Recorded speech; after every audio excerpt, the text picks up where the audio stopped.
সমাজে এমন কিছু মানুষ আছে ভাই, তারা কারো ভালো দেখতে পারে না।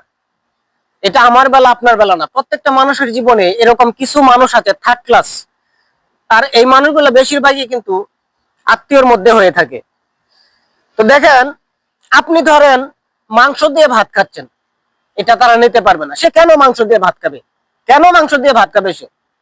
আপনি একটা বাজার থেকে বড় মাছ কিনে আনলেন, এটা তারা নিতে পারবে না। আরে বাপরে, এত বড় মাছ আনার কি দরকার? আপনি ভালো লেখাপড়া করেন, আপনি ভালো একটা একটা ডিগ্রি নিলেন, ঠিক আছে, ধরেন আপনি একটা ডিগ্রি নিলেন, সে আরে বাপরে, গরিব ঘরের মানুষ, এত পড়ালেখা করে কি দরকার? দরকার নাই পড়ালেখা করে।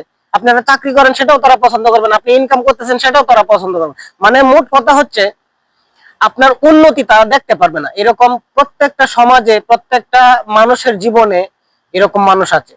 আর এই জিনিসটা কিন্তু খুবই খারাপ, ঠিক আছে? এই জিনিসগুলো খুবই খারাপ। এই মানুষগুলো মৃত্যুর পর আল্লাহর কাছে কি জবাব দিবে? তারা 5 ওয়াক্ত নামাজ পড়ে, তারা শিক্ষিত, বুদ্ধিমান, তারপরেও এই ধরনের কাজ করে, এই ধরনের কর্মকাণ্ড গুলো করে। আসলে এটা হচ্ছে একটা মানসিক রোগ।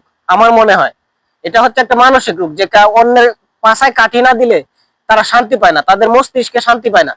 এটা হচ্ছে তাদের একটা রোগ। এমন কিছু করেন যেন মৃত্যুর পর আপনাকে মানুষ, আপনার জন্য মানুষ দোয়া করে।